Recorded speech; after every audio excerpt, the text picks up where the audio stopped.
Okay, 3, 2, 1, let's jam. Good morning, Coronachan. Good morning, fellow parishioners or whatever the hell, congregants. I have got to tell you the story of Chaplain. Yay, story time, guys, huh?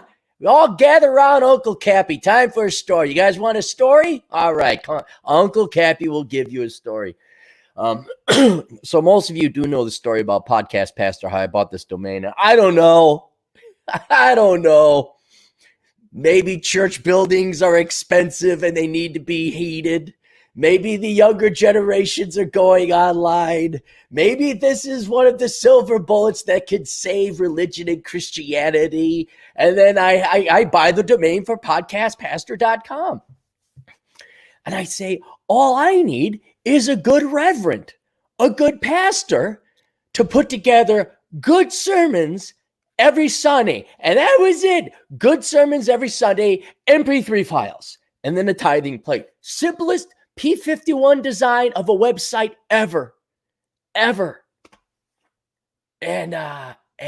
every cockamamie pastor and religious person I ran into that was legit, that was ordained, that went to seminary. Not, I filed and mailed in a certificate to make me an ordained pastor at Bob Fagoo's Pastorium.com.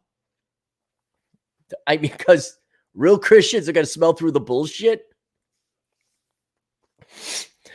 And every pastor, oh, we can't do that. Why, no, even though we're bleeding people away from Christianity and our enrollment is down by 40%, we know what we're doing. We don't need a business mind or any new ideas. Besides, we have a brand new strategy called cuckery. We bring in feminism, we replace Jesus with a vagina, and we talk about single mothers and how men gotta man up and marry those sluts. And that's how, and then we're gonna baptize animals in the church, and we're gonna just kind of pick and choose things, and we're gonna allow female pastors, even though it explicitly says not to, and we're going to endorse gay sex, even though it says not to, and we're going to put rainbow-colored flags and communist flags in front so that you know Jesus isn't here, but we're more political. It's more like a club, you know? And that's how we're going to save Christianity. That brilliant strategy versus me. Hey, go online. Oh, God. And I can't get one pastor because I'm sorry, you pastors are dumbasses. I want this to be sent to all Christian pastors. I don't know about Muslims or Jews or Hindus or whatever, shamans or whatever are out there. I'm going to guess though, you guys also there's got to be something about religion. You guys just have your heads up your fucking asses when it comes to.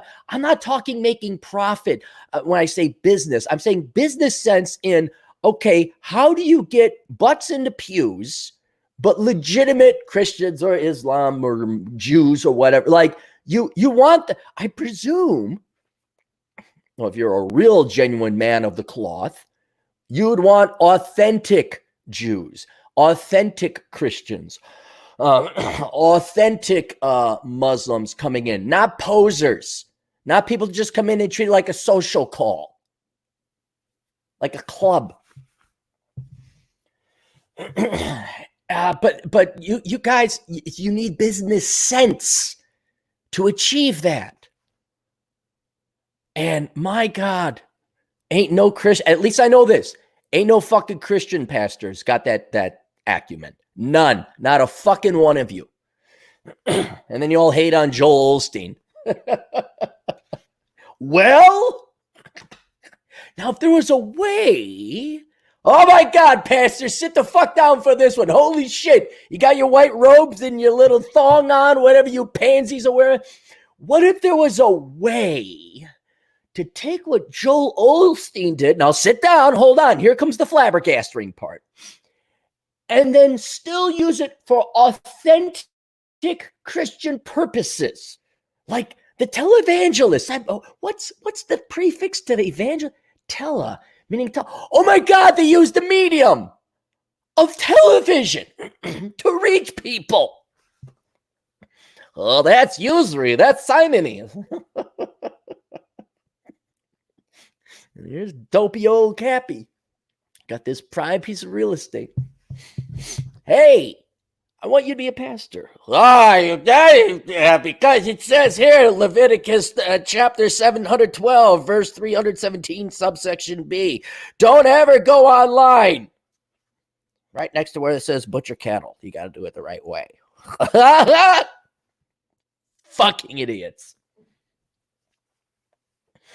Well, you're not Christian. Yeah, I'm not. Well, you'd be benefiting from Christians. Oh my God. You mean like the landowners that sell you the property, or the Starbucks that goes in next door, or the restaurants? Oh my God. We can't have a non-Christian benefit because, yeah, you're totally self-supporting and don't rely on non-Christians to keep your fucking church up. Were all your carpenters Christians? Did a Jewish carpenter that you didn't murder, by the way, get in?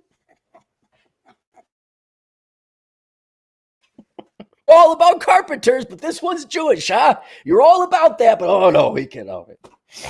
So, tell you the story of Chaplain Dave. Chaplain Dave was like, he was the number one recruit.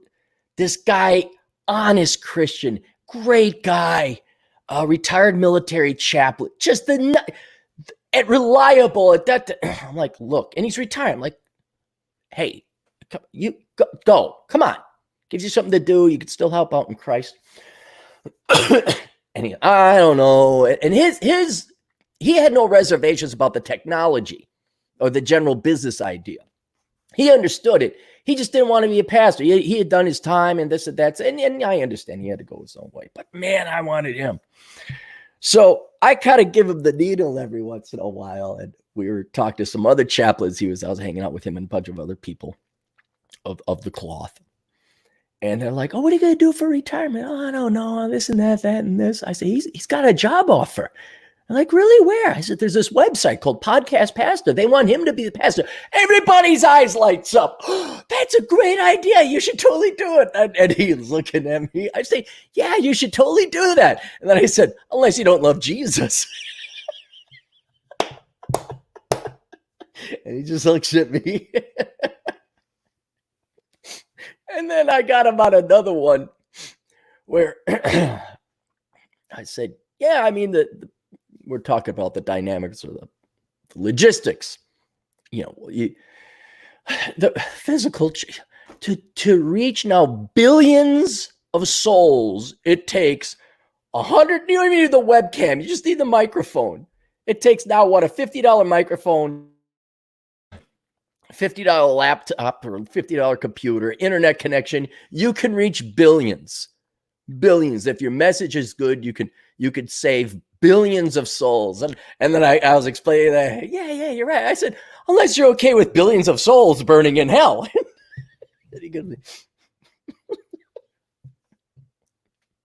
And that's why I want to tell you the story about Chaplain Dave, because unless you want billions of souls to burn in hell, you better share right now this web stream, the YouTube link of the Great and Merciful Coronachan to your friends right now. Everybody go online, copy the link, spread the good word, the gospel of the Great and Merciful Coronachan.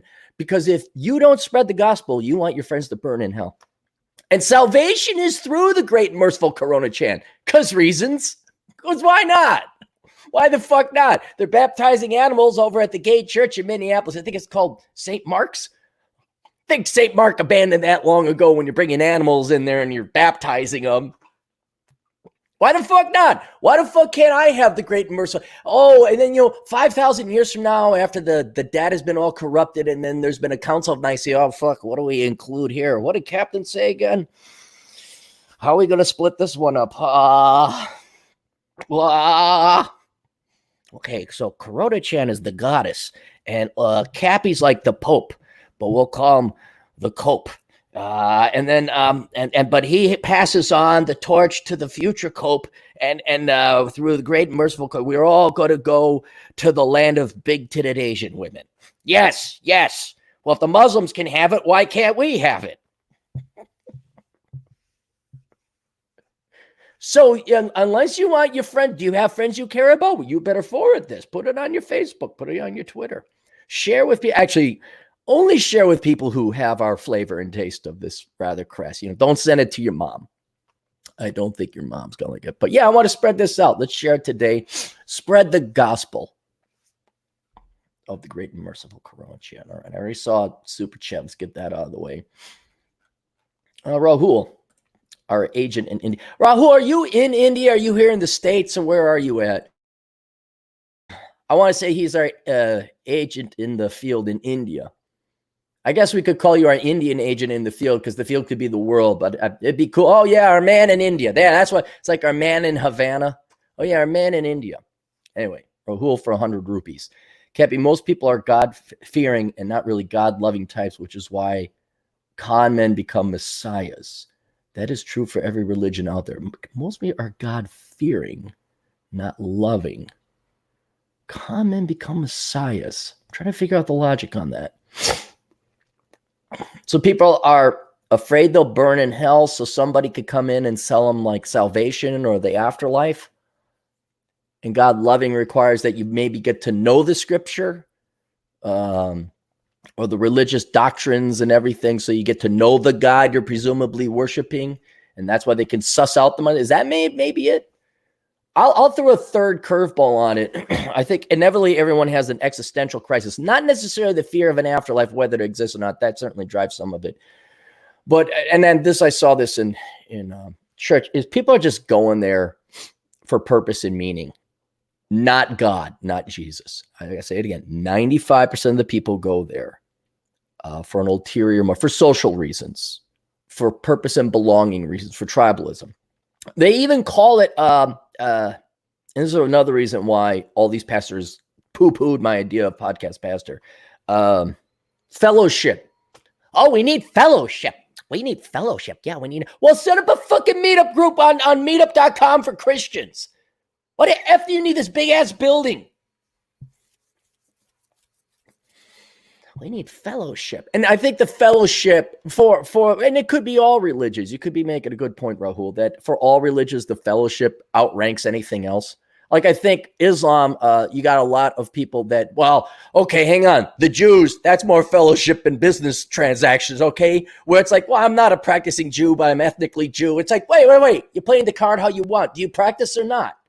I mean, like the Hasidics, okay, whatever your disagreements liturgically about it might be, they're pretty serious about their faith. You, well, I'm Jewish. When's the last time you went to synagogue? 20 years ago? Well, what? Really? The Muslims, the ulterior motive, I think, would be more of a war path. Well, we could take over. Although there'd also be tribalism, I guess, involved in that too. Hey, we belong. I don't see Muslims going to a mosque because they're bored on a Sunday. See what I said? There's a different ulterior motive. But how many religions is it? Is Yahweh really at the center of your religion? Is that why you're going? Are you really going for Allah? Are you really going for Christ? Or is it because you want to bang the hot chick that you saw at the mosque picnic the other day? I'd be very curious, anybody in the different religions, like who are legit and sincere in their faith, like what's the authenticity rate of this different religions that you've witnessed? Admittedly, if we're Western, I guarantee you, if you're Western, it's going to be way worse. The stats are going to be horrible. I'm really curious, but in just my observations here in the United States, only 5% of the people that go to church are authentic Christians. What else we got here? Joe Jones for $2. You are forgiven. Now fill my tray. Here's some wine. Eat this bread. Oh, yeah, you're going to make it to heaven. Oh, wait, did we put water on your head 3 times? Bloop, bloop, bloop. All right, now you're going to go to heaven. Oh, yeah, you can murder and raise kids from rat bastard fathers, take a ton of government money and, beat up and assault people. But, hey, as long as you come here every day and Jesus forgives, all right, you'll get to heaven. Kevin McCober, would society benefit from banning religion? No, because religion, for all of its faults, did have a unifying effect. And not only a unifying effect, but a legal effect, an anti-anarchy effect. previous to religion, you'd have warlords. It was might makes right. Then religion came along, and well, there's other reasons religion came along, but one of them was, well, if all we got is a bunch of people killing each other, ain't no effing rules, we're not going to last too long. And the tribe that's more organized than our tribe, who has more soldiers, is going to wipe out our tribe. Now we need a flag to rally under, essentially. A tribe to follow. What do we get? Hey, boy, people don't like death. What if we come up with, hey, there's an afterlife, but there's some rules. There's some rules. Oh, God, what are the rules? And oh, my God, the rules are like universally the same across the religions. How coincidental is that? Like, don't murder, don't steal, don't bang another guy's wife. I'll worship me, by the way, because if you don't, you're burning the nasty, nasty hell. If you do the good things, oh, we're up in the party place, or the 72 version of that, or whatever the Jews believe. All the Catholics are stuck in purgatory. God, how long are we here for?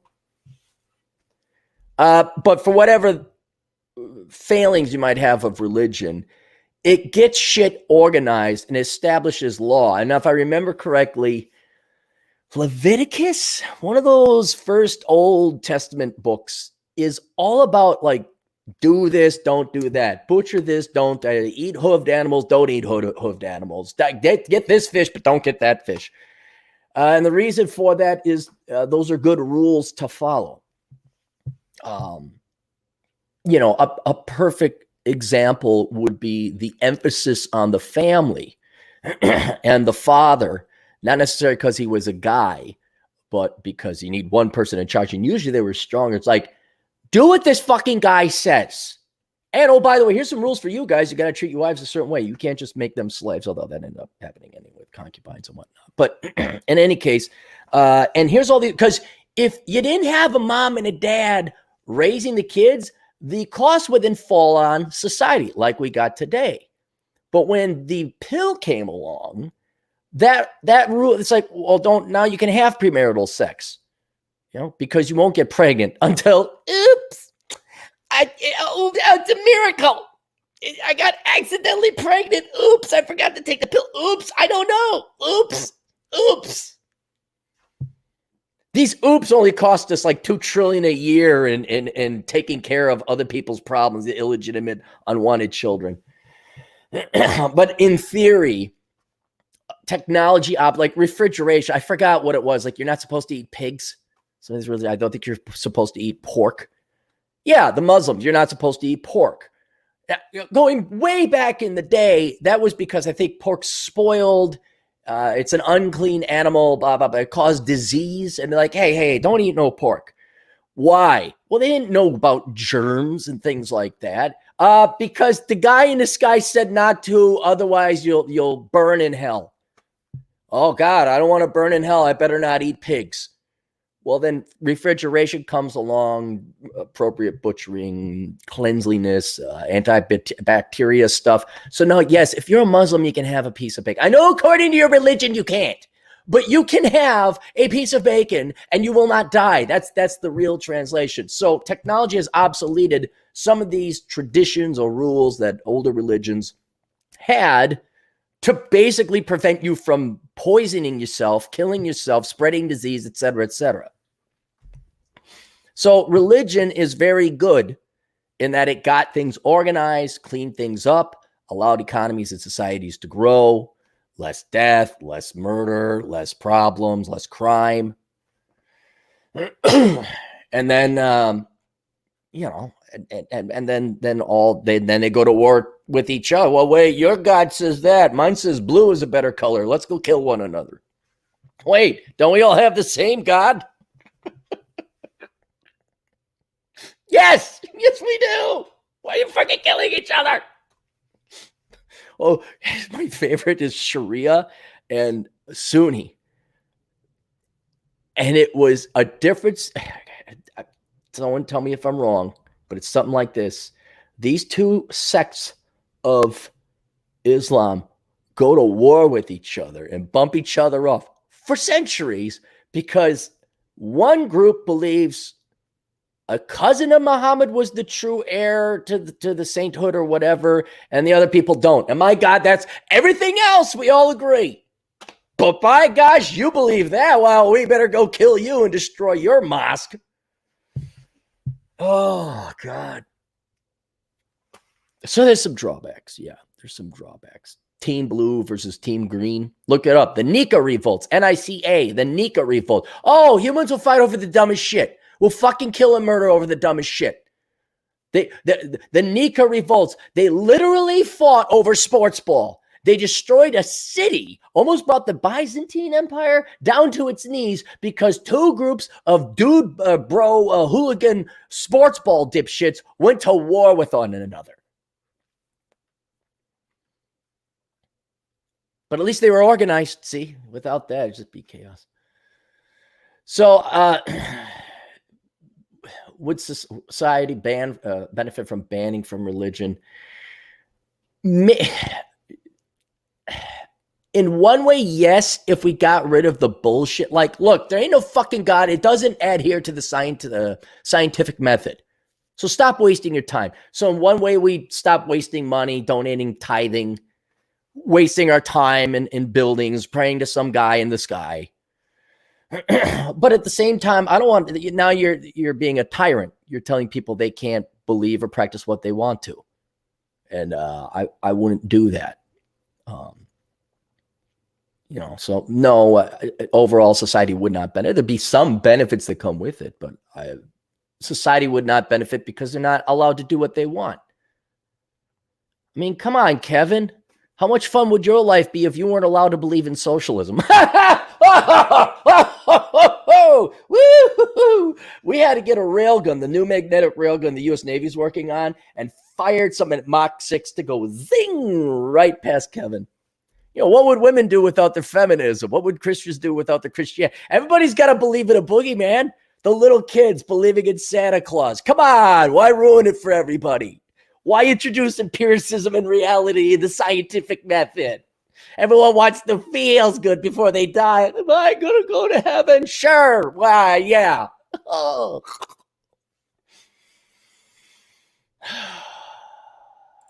Kevin, $2. Religion causes so much conflict and it does. No, it does. I'm talking. It's like one step above pure anarchy and chaos and warlordism.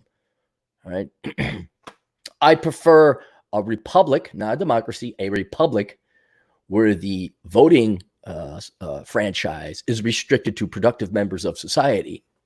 That would be a big step up in terms of governance, but still having a theocracy is better than having pure anarchy and warlords and tribes just run around killing each other. Rahul for 200 rupees. I'm from a small town in central India. What I really meant is people only turn to religion after stuff goes wrong in their life. Thus, God becomes an excuse to not take responsibility. Easy prayer. Oh, yeah. A lot of people find Christ when they're in jail or they're about to die. They've done something horrifically wrong.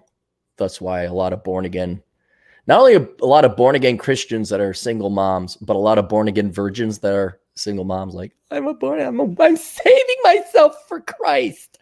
I'm saving myself this. You didn't save yourself. This is not a do-over. You don't get another quarter and get to play again. You've lost it.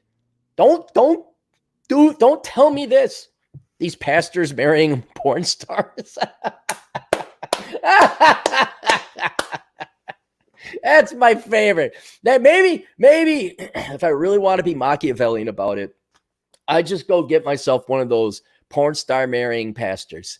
I'm like, yeah, you know what the dope is. Yeah, okay, Machiavelli. Yeah, I know. Do you know the Bible? Can you put together a good shtick? Good. Here's $5 for a sermon. Just send it to me. Make sure it's good. Yeah, and then go bang your porn star wife. And yes, I am jealous. Oh, Judd Grover for $2. They got wine, happy hours at church, could be fun. I don't begrudge fellowship within a religion. I mean, yes, go have fun. Go have your celebrations. Absolutely, of course. I mean, I remember having a good old time. It was some of the rare times with the good old times where there'd be barbecues. out at the church. Be a nice spring day or summer day, or Saturday next week we're going to have the baseball game and grilling and barbecue and whatever else. But the church nothing good ever happens in the church basement. Nothing. The coffee is lousy. The food is bad. Here's your ham sandwiches with pickles. Oh wow, thanks Gertrude. And our Bay and Gertrude, they made it was like this green chalky lime lemon pudding. Anybody else have that? And they'd serve, and that was the dessert. But then once you got above ground, it was sunny. Oh, then the burgers and the hot dogs and the steak and oh yeah, everything then that would be fun. That'd be fun. But man, once you went into the basement, the food and the coffee went to shit. I'm sure there's a religious. Oh, you don't understand, Aaron. You didn't go to seminary. You have to be humble and eat shitty food. The Church of Cappy be very efficient, very, very sleek, very efficient. Very good coffee. Very good coffee. No, I'm not against Christians or anyone having fun. Yeah, go hang out. I'd even say that you should have a dance. Now, the religion I came from was the Wisconsin Synod. You were not allowed to dance. Dancing was a sin. But now it's okay because they had a committee meeting. Oh, we've been interpreting it wrong. Okay, you can dance. Oh, all right. Oh. And don't worry, soon to loosen up and get more butts in pews. Oh, all right. Gay sex is allowed. Even though we were against it all that time, thus behooving the question, what else are you wrong about? If you're wrong about this one thing, are you wrong about the important shit? Oh, but yeah, you should have fun. And I don't know. If you had a dance, maybe boy Christians would get with girl Christians and you make a little more Christians. But sex is bad. You should only have sex to have children. And Jesus has to be watching over you while you're having sex. The good old joke, why does the Wisconsin Synod, that you could throw any group that you wanted to this, why does X group of religious people frown upon having sex standing up? And they say, I don't know why, because it might lead to ballroom dancing.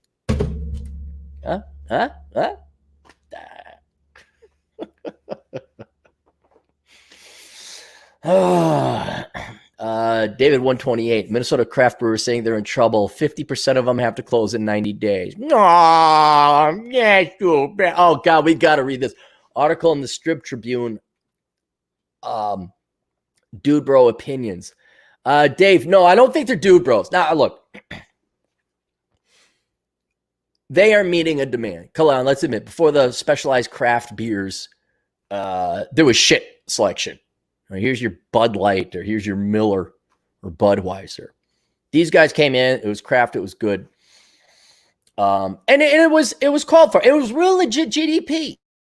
A lot of these microbrews got bought out by the big guys. Real genuine production and growth and a drastic increase in the quality of beer, and thus the quality of people's lives went up. And people go to the microbrew pubs and all that. But then it became a fad, and I don't know why, but I have this great agitation towards glom honors and Me Tooers, not the sexual one, but Me Too. Before it went, you were there when it went pop.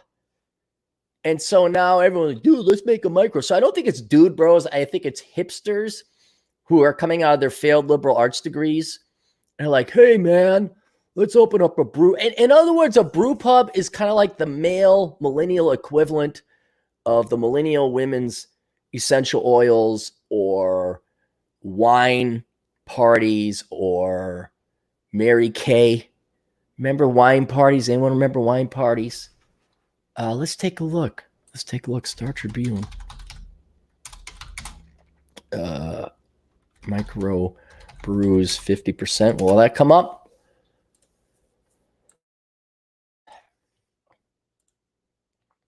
Hit the road for an epic taproom micro brews. News. New breed of beer. Out of business. Business. Okay, here we go. Oh, I love it. This is like watching .coms go belly up in 1999 or banks and dude bro real estate investors going bankrupt in 2008. Here, I think I got it. Minnesota's craft brewers say they're in trouble. More than half say they may be forced to close in 90 days if stay-home order is extended. I wonder who the young 20 and 30-something microbrew owners and their clients voted for in the state of Minnesota. Did they vote right and pro-capitalism or left? I love it when leftists start businesses. I just love it. And here, ironically, the picture shows a guy. Now, legit me, they're doing drive-through stuff where they got to sell their beer. So he's at a drive-through. He's selling this guy, looks like a 12-pack of beer. But the Twin Cities people vote Democrat, and then the Democrat City Council has eliminated drive-throughs. Oh, I wonder if that's having a negative effect or would have a negative effect on future sales. It's not as bad as this, but it's kind of like watching Venezuelans who are pro-communists have to eat their pets. It's not that dark, but it's kind of like every Democrat, dude, bro, liberal arts major that went to the U of M or St. Kate's or St. Thomas or McAllister, they take a gun, they put a hollow tip bullet in there, they shoot themselves not in the foot but the kneecap, and then they're like, I can't walk. Oh my God, what happens? And like, how much you want to bet their salute? We need more money. Which makes the whole point. Well, then you're not running a business, right? It's just the government pays us all to like make believe we're working. Isn't that it? Like we don't actually produce something for society at an economically profitable and efficient rate, thus keeping prices down, thus not requiring other people bail us out. But now it looks like, well, okay, everybody just do what you want. Okay, we're all from Wayzata, we're all from the Edina, and Daddy Government will just give you the money, and even if you fail, well, here's some more money. I'm a micro brewer. I run a hair shop. I do. And then soon people will realize they don't have to make a good product at a good price because they'll just get bailed out all the time, and soon the quality will go to shit. Oh.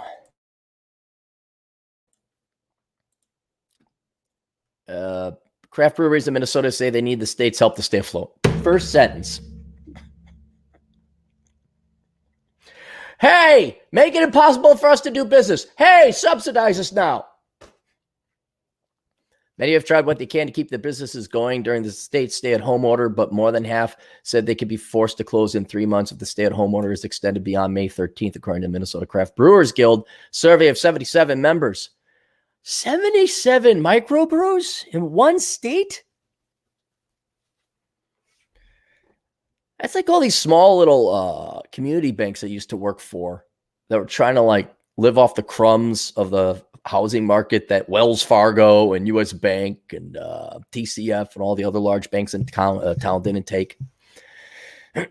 Owners and analysts said the business is precarious, with National Brewers Association survey producing similar results. Many have heavy debt loads, and state law impedes some revenue streams. Breweries typically have 1 to 3 months of expenses on hand, but when revenues drop 60 to 70%, you can't sustain that beyond 8 weeks, said Matt Schwant, co-owner and head brewer of Bauhaus Brew Labs in Minneapolis. Unless they can get really creative for capitalization, government help is not a long-term option. I'm glad the SBA loan is forgivable. Oh, thank me, Matt. Thank me and all the other taxpayers who are giving you that money.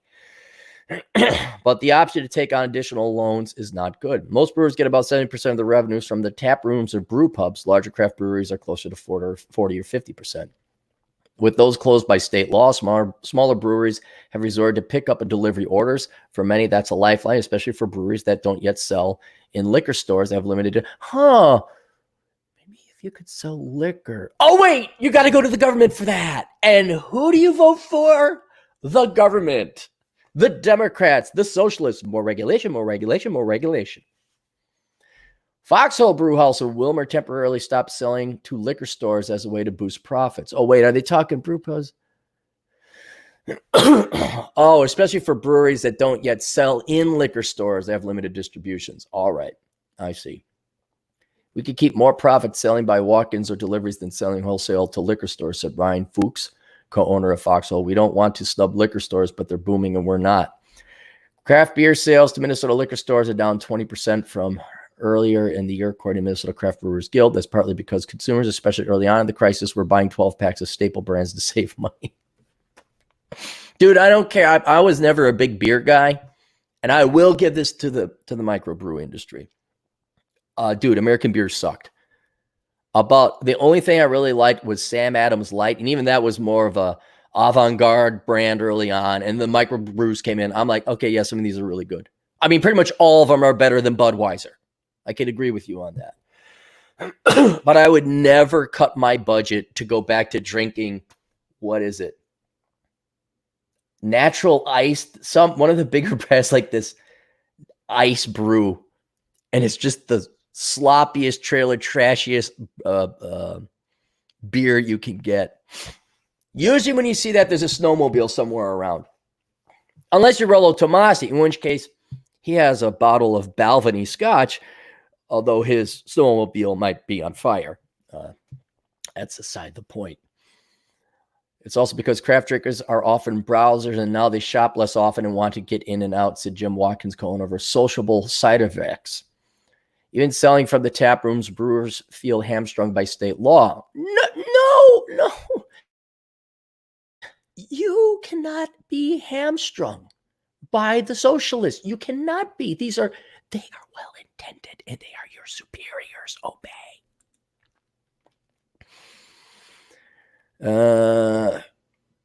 Where'd it go? Minnesota is the only state that restricts smaller tap rooms and breweries to selling only growlers and crowlers, not the 12 or 16 ounce package cans that get sold in liquor stores.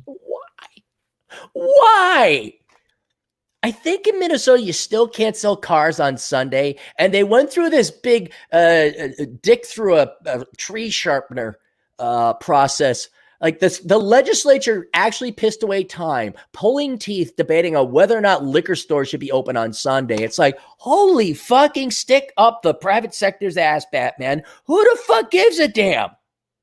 I remember articles upon articles ran, but liquor store owners like having Sundays off. Well, what is that? The business of the state. And people would go run to Wisconsin or just buy more on Saturday. This is the level of intelligence of government. How do we solve this problem? Ain't none of your business. Fuck off.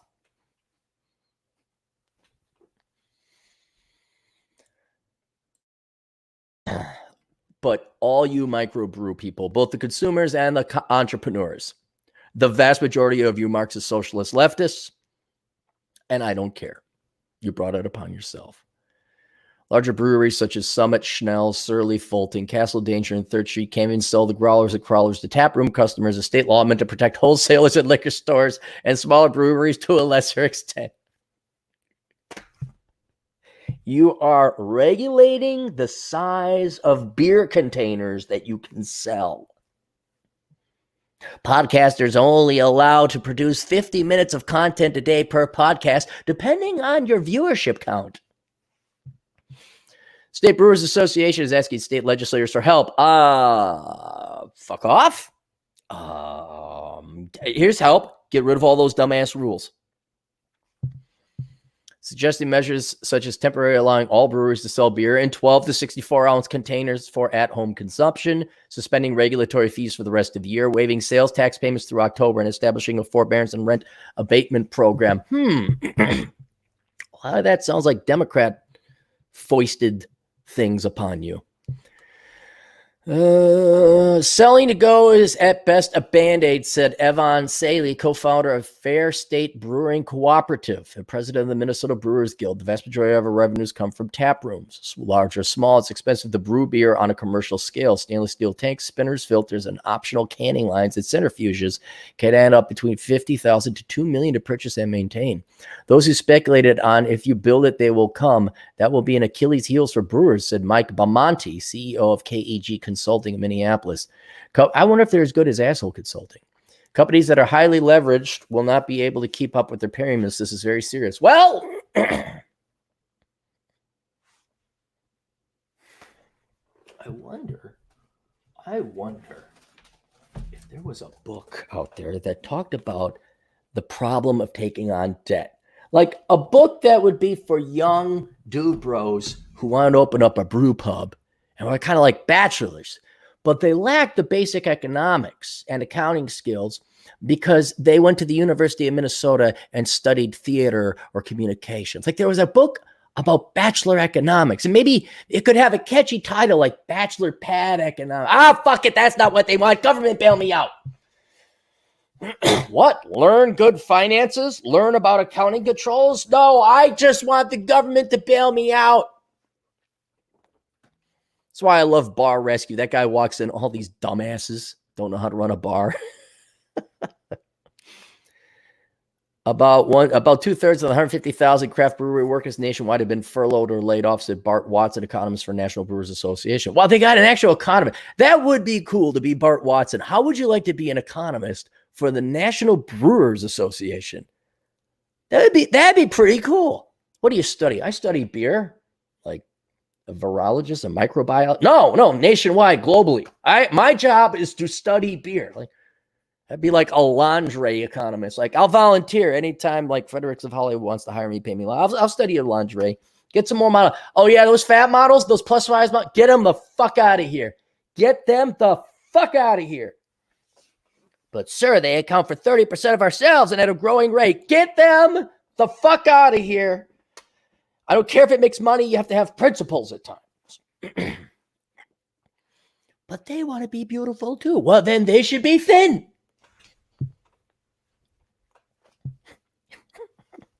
I want to be tall, but Aaron, you're 5'9". No, but short is tall.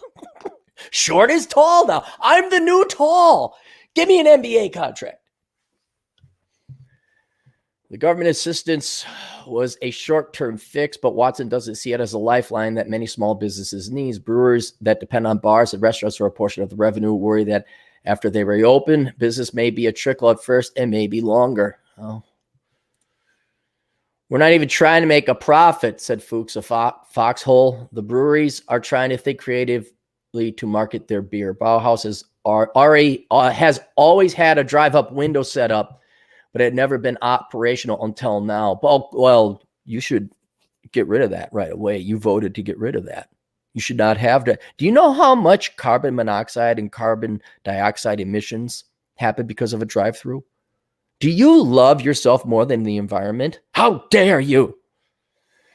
The novelty is fun, Schwantz said. It's not every day you see a drive-through brewery. Go to Wyoming. You go to Wyoming. That's all they got is the drive-through bars. Bauhaus also added a non-alcoholic beer called Nah shortly after the virus hit, but its local success made the company start marketing nationwide. One of the first breweries, but not. Prior has been good timing.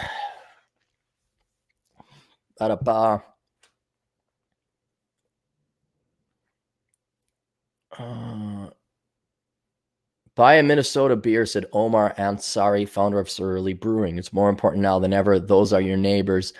I'm not just saying that to boost sales. No, we are not in this together. We are not in this together.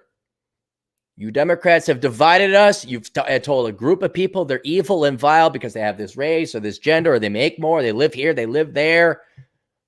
You put all these regulations and taxes on you. You hate people. Now all of a sudden, no, we are not in this together. I actually do explicitly try not to buy Minnesota stuff.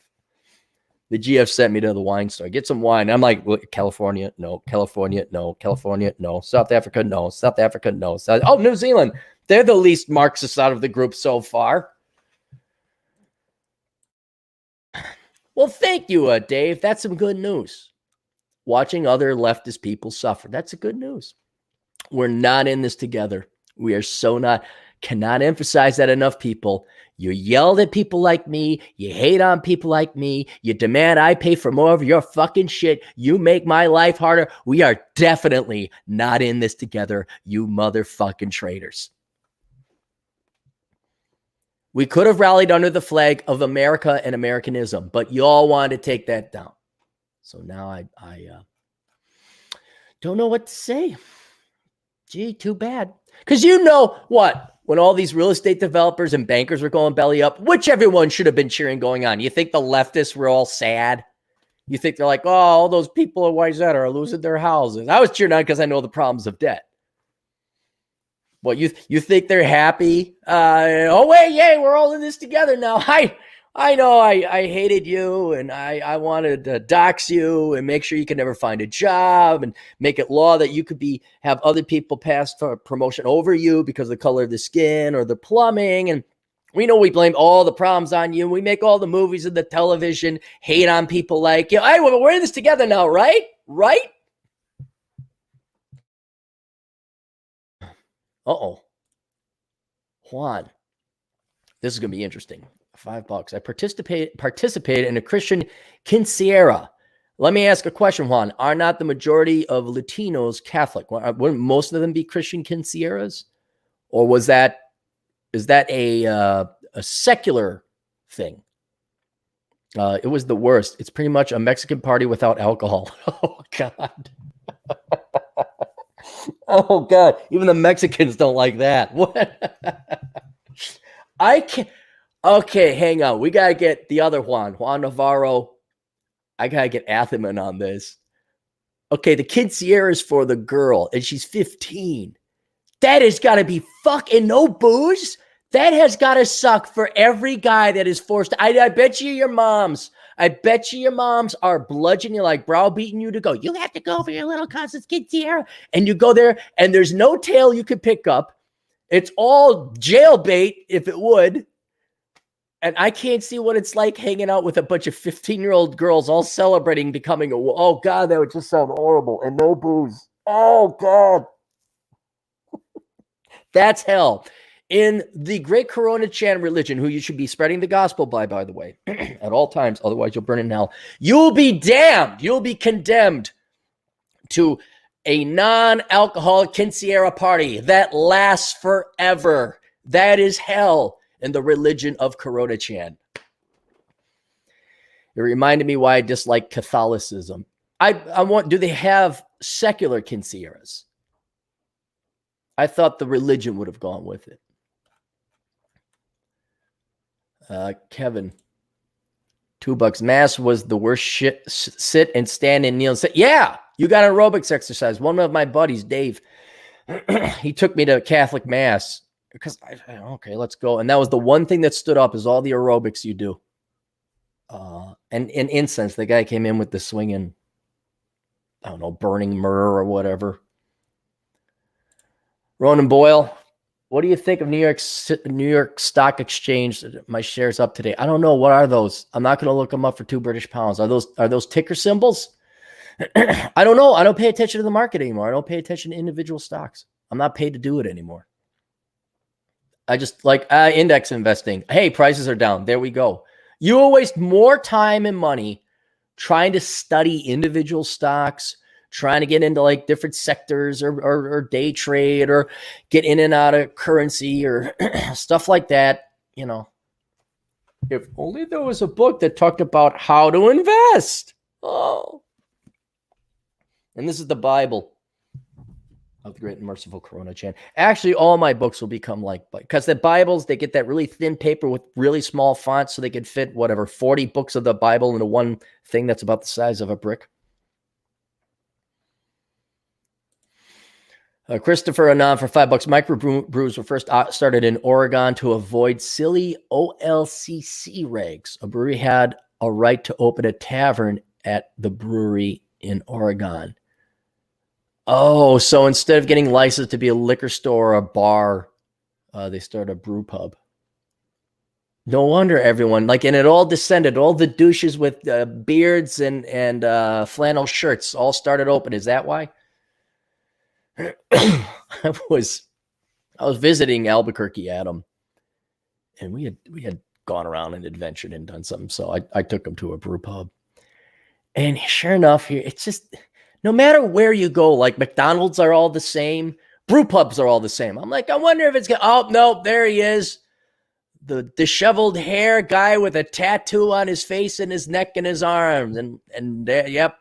He's like 41 and probably still has a skateboard. And he ain't not Sean White, Tony Hawk. Juan Cabrera, South Dakota governor, not shutting down your opinion. Hang on, let me do my hair.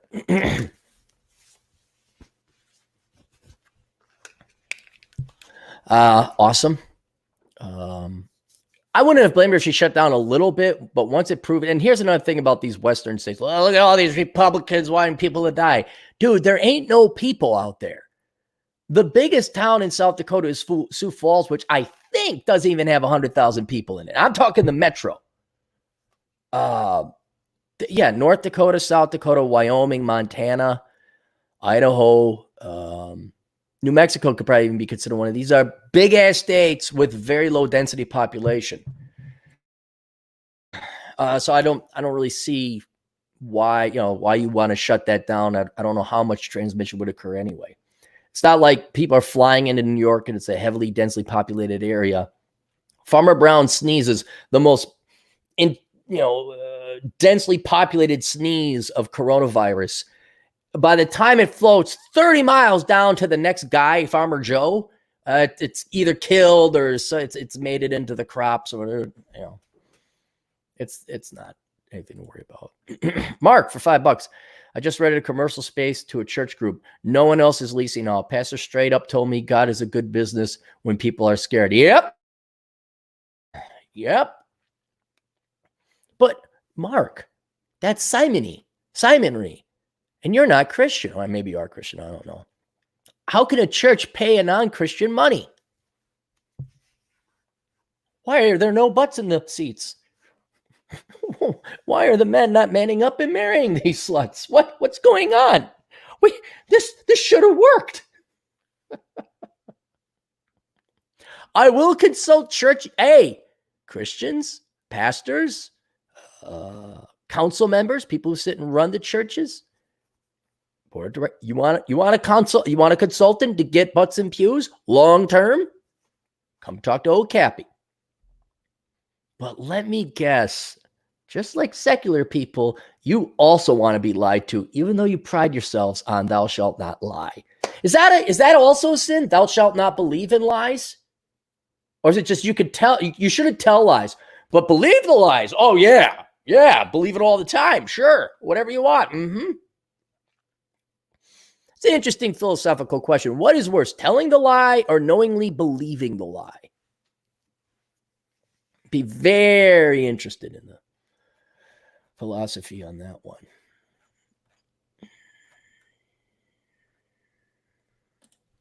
Uh, 1985 NBC. IT wasn't my passion, but it's easily paying the bills these days. Fully embracing minimalism and staying single. I am this happily on my own. Yeah, it's nice. I was talking to a couple people. I'm like, we're real lucky that we're not laid off. Because I remember the .com and I remember the Great Recession, and it sucked. I was always teaching class or running some kind of hustle or something that on the side, but revenues were down. I remember revenues one year went down. Yeah, the Great Recession. My revenues went down 60%. And of course, the Minneapolis city government jacked up property taxes by 400 because they care about the poor. And yep, but this time it's like, okay, I guess I'm immune to this one, economically speaking. I guess I'm gonna do all right.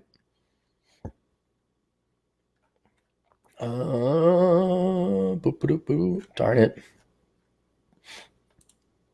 Ronan Boyle for £2 What is your profit from index investing to be? I don't know. It's about 8% a year. And keeping in mind that includes a couple fixed income funds as well. I have a balanced fund. So I think the S&P 500 has historically returned about 12% annually over time.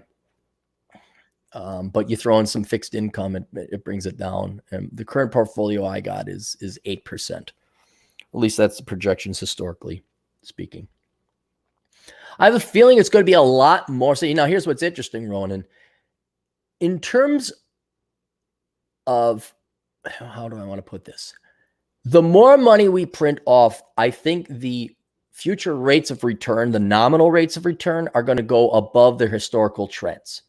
I think they're going to go above 12% for the S&P 500. But you would say, but you account for inflation, which is the CPI. The real rates of return, once you back out inflation, will be higher than they historically have been. However, I would make the argument that when you factor in rent on a weighted average basis, like you take your rent and what percent is that of your personal budget, we weight that, we create a new CPI index, then your rate of return, I guess, I bet you would go back to historical averages.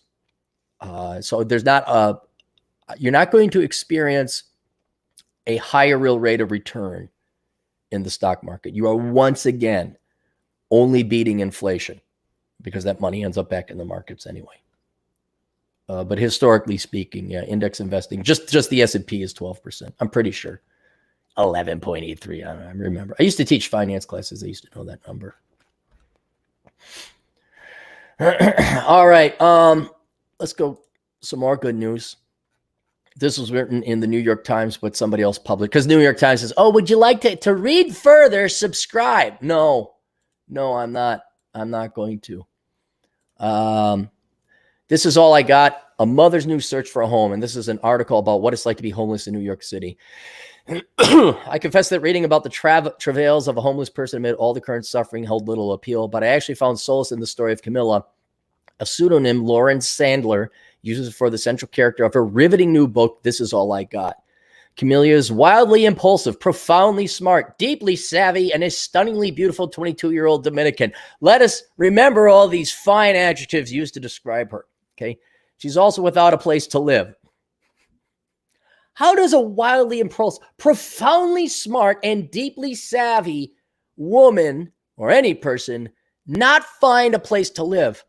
I was ugly and short and kind of, yet I've never been homeless. I always made sure I found a place to live.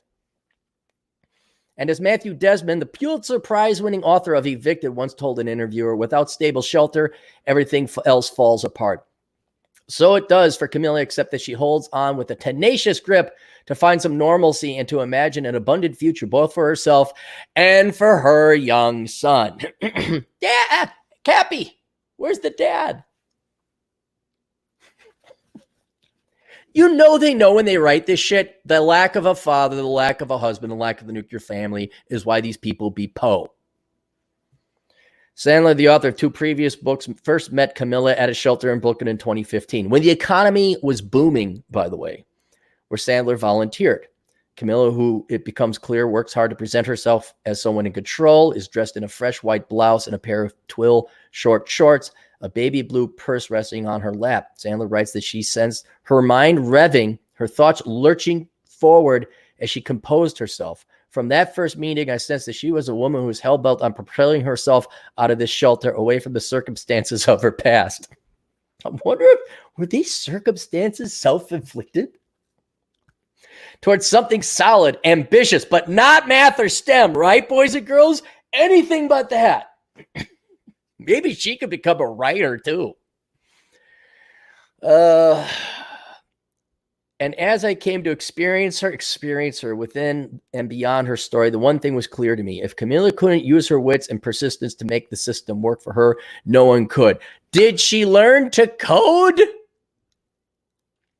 And let me guess, Lauren, you have an idea that if this one loser reject from the Dominican Republic who fucked up her life with mistakes we're going to get to later can't make it, then we need to tear down this entire system so veritable parasites like her and you can.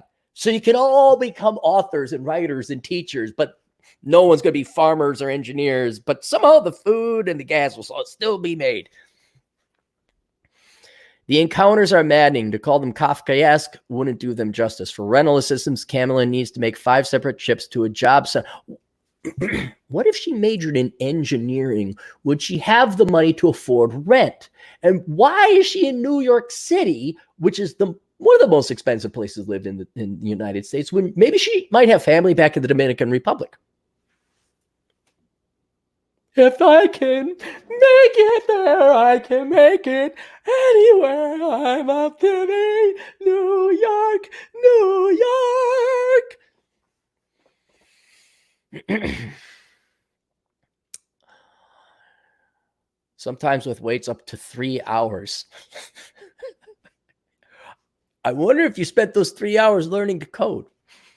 Once she sits down in a plastic chair in a waiting room to find a puddle of urine beneath her, and she has to decide whether to go to the bathroom or risk losing her place in line.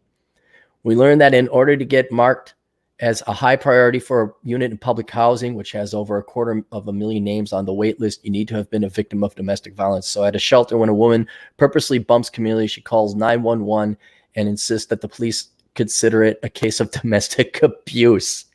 How are you going to bat to this vile person? Someone bumps into this person, and now the other person, has anyone care about the other person that now has a criminal record potentially against them that is completely false? And that they write up a restraining order. Even at her young age, she's learned not to make constant humiliation personal, but rather shrugs, thinking to herself, maybe it just wasn't meant to be. Cappy, is there a big major problem? I could have swore you mentioned there was a problem beforehand that this wouldn't be a problem for us. Yes, there is, boys and girls. It's the #1 cause of all problems and poverty in the world. 5 years ago, 60,000 people in New York were without a home. Nationally, on any given night, roughly 550,000 are without shelter. And while the number had been declining, it began to rise again in the past few years. Given the astonishingly large number of people who have lost their jobs in the wake of the COVID-19 process, those numbers will only increase. Camelia's story feels like a warning. If in prosperous times this is the best our government can do to assist those struggling to get by, then in these coming difficult times, we will be able to do very little. How about it's not the government's responsibility, that would be the taxpayers, to work extra time to pay for you and your stupid mistakes? How about you, of all the things that should prompt you to make sure it never happens again, it would be homelessness. Like if you had to sleep outside for a couple times, you'd be like, oh, fuck this shit. I have got to find some kind of job or move or make some life choice. I have got to make sure this never happens again. But no, in the minds of the leftists, you all don't have agency. You're all not controlled. You're not all strong, independent women. You all need the big ass tit of the government to suck off of.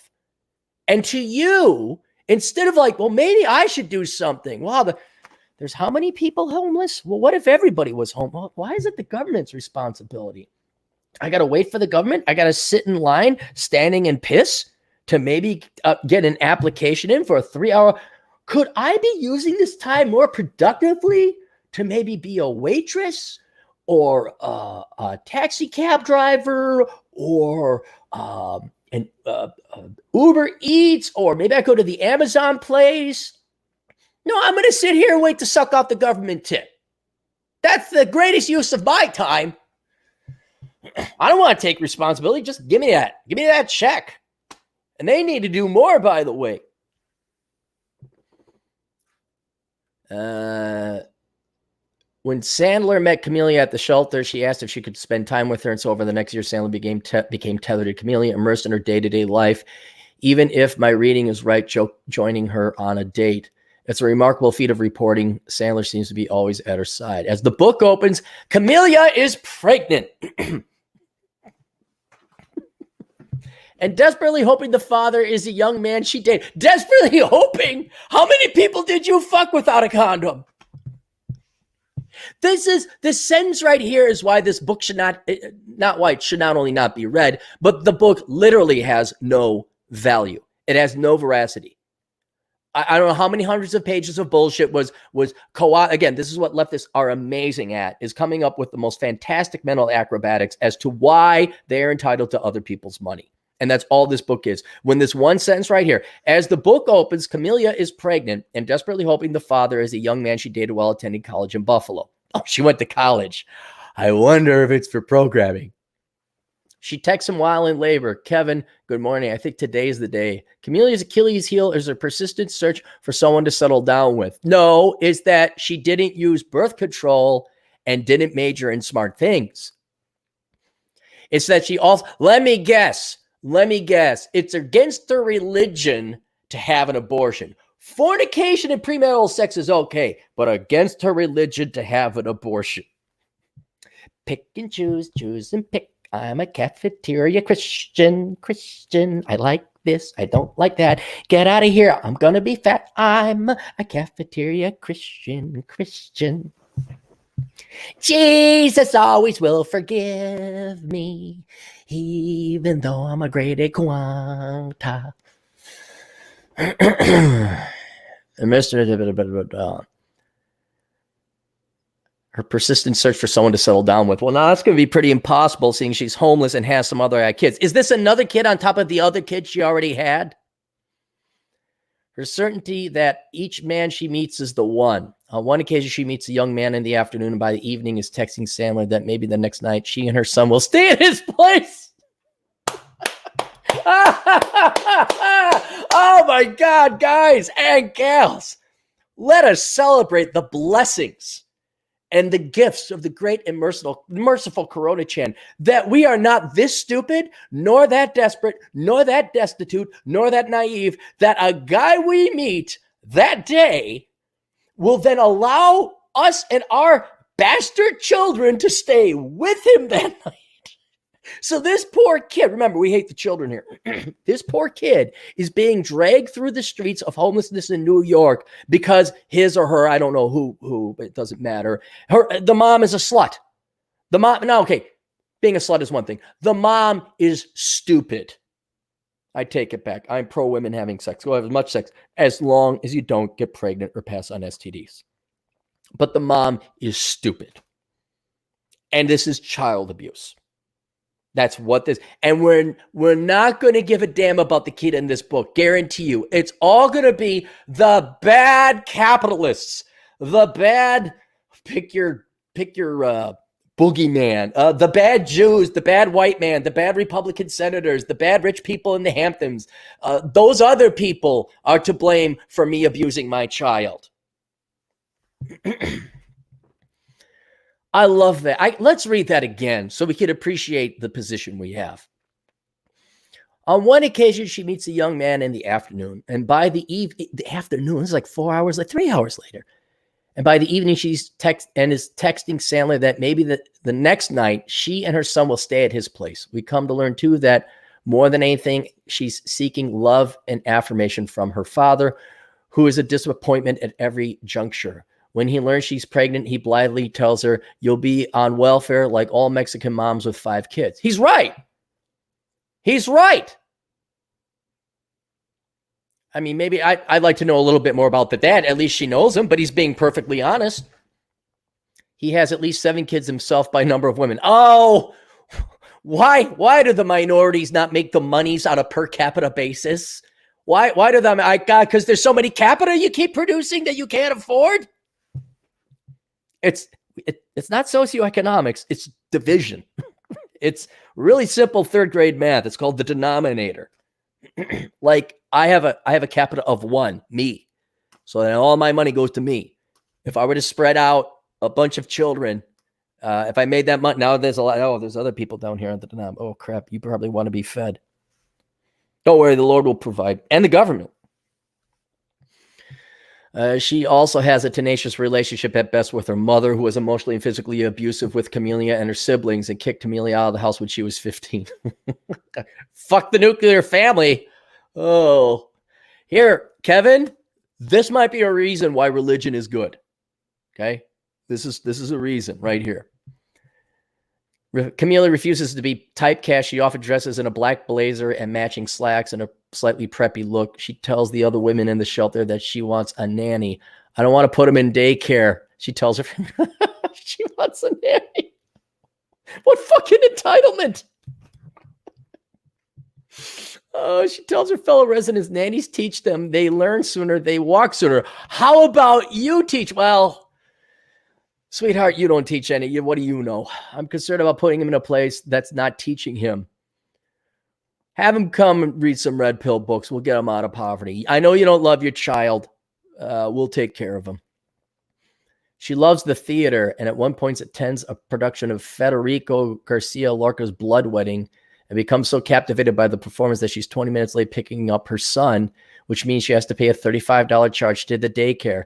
She texts Sandler to ask if she wants to spend a day at the Guggenheim Museum. Dude, what kind of luck? What? Is this what the homeless do in New York? Like, to act like tourists? When do you look for a fucking job? Do the leftist writers even realize what they're saying? A homeless person is taking in theaters, is paying for daycare for their child, and now wants to go to the Guggenheim. Bitch, get your ass in the want ads, or Indeed.com nowadays, and get a fucking job. Sandler's such a keen observer, her writing so clear-eyed. Listen to this moment when Camelia, her infant son, Alonso, entered an apartment occupied by two parents and a child. Camelia had rented a room there, sight unseen, for $160 a week. Yovanka led Camelia into the foyer, a clothesline strewn in the streets with undergarments hung overhead. Underneath, a couch was jammed against the wall, nearly invisible under all manner of clothing, shoeboxes, baby toys, and ill-fitting carpet. Okay. I read that, wanted to pull Camelia out of there to plead with her to find somewhere else to live. But of course, that's the problem. She has no options. The waiting list for housing in New York's Section City 8 program, which provides vouchers for rent, has been capped at 10,000 names. It stopped taking names in 2000. I think that for a month. Our government's primary program to provide housable affording is so oversubscribed, you can't even get your name on a waiting list. I wonder what the solution would be. Hey, guys, you know that plan we all had agreed on? What plan would that be, Cappy? Plan work hard and do the right thing? No, not that plan. That's like plan 7. Was it plan B? We all like save a lot of money. We don't have kids. We can't. No, that wasn't the one. What was the main plan? Hey, everybody else pay for our free shit. Remember that plan, guys? Yeah. Turns out like thousands upon thousands of people already got that idea and they're way ahead of us, and there's no more money left. Oh. Well, what should we do? Well, let's just go wander the streets in poverty with our kid and go to the Guggenheim. Yeah, you want to take it a show? Yeah, it sounds great. Let's go live on the street. When does work hard, do the work, get off your ass? When does that enter any young person's mind today? Like, is work that hard? It's not hard. Is labor that threatening, that damaging, that scary, that you would live in the streets and shit on the streets of San Francisco? Are you guys that afraid of work? Is work that intimidating that you will live this lie and drag an innocent little child through this shit? It's not that bad, guys. Work ain't that bad. I mean, after a while, don't you get bored? Don't you get tired walking around living in a box? Don't you worry about your son or your kids? Like, oh God, I got to do something for this kid. Work at McDonald's, take a night shift. I mean, you kill 2 birds with 1 stone. Night shift, when it's cold, you're indoors. Whatever it is you might be. Then the daytime, okay, fine. At least the sun's coming out.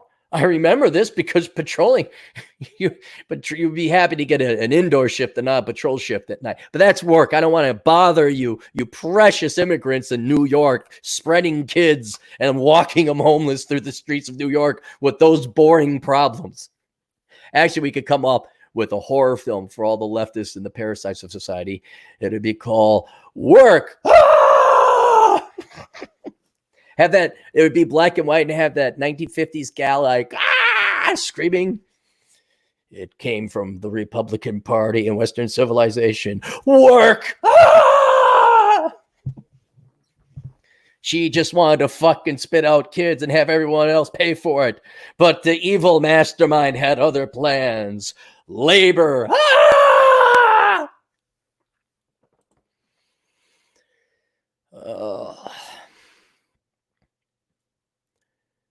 I don't know if I need to go through this anymore.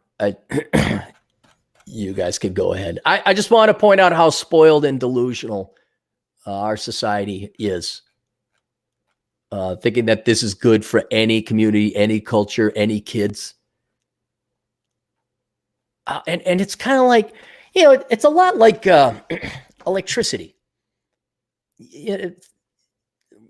Or water. Let's use water as an example. Sometimes because of the nature of civil engineering, it's more efficient that we put up this big ass water tower, we purify the water for everybody and just run pipes to everything else. Sometimes though, if you're too far away from a city center, there's not enough dense population, it pays to, you got to get your own well. It doesn't pay. You have to get your own well. And how long do you Democrats and leftists and parasites in general have to live in a city where the water has run out and you're not getting water out of the taps? And it hasn't been this way for decades, for generations. How long is it going to be until you go dig a well? And I guess this metaphor, this analogy is you're so fucking lazy that you'd rather die of thirst than spend the labor. You're such a coward. You're such a fraidy cat of labor that you're not going to go dig your well, and you'd rather just sit there and wait for the water to drip, drip, drip out of the dysfunctional and empty water tower. And so this brings up the point of the individual versus an infrastructure, the individual versus a system. If the electricity runs out, well, the system isn't working. And you can bitch all you want. We need more electricity. Well, great, but you ain't getting no electricity now. Maybe you go get a generator. Maybe you build one. Well, there's no more water. Well, and I put water on par with housing in terms of importance. There ain't no housing. Okay. And there's too long of a line and I can't get money. Well, gee, Frank, what the fuck do you think you should do? Maybe you should get a job and get your fucking housing, huh? I mean, laziness is more powerful than hunger and starvation for some of these people. I can't help you. I guess you got a fucking plum die. I don't care. You're too lazy. You're so lazy, you'd rather shit in the streets and sleep under a bridge than go get a job. Okay. All right. No, that ain't my fault. It's not the Jews' fault. It's not the Republicans' fault. It's not the Democrats' fault. Well, the Democrats enable it. It's not the government's fault. It's not the government's responsibility. It's not the rich, evil white people. It's not the evil patriarchy. It's your fault. It is all your fault.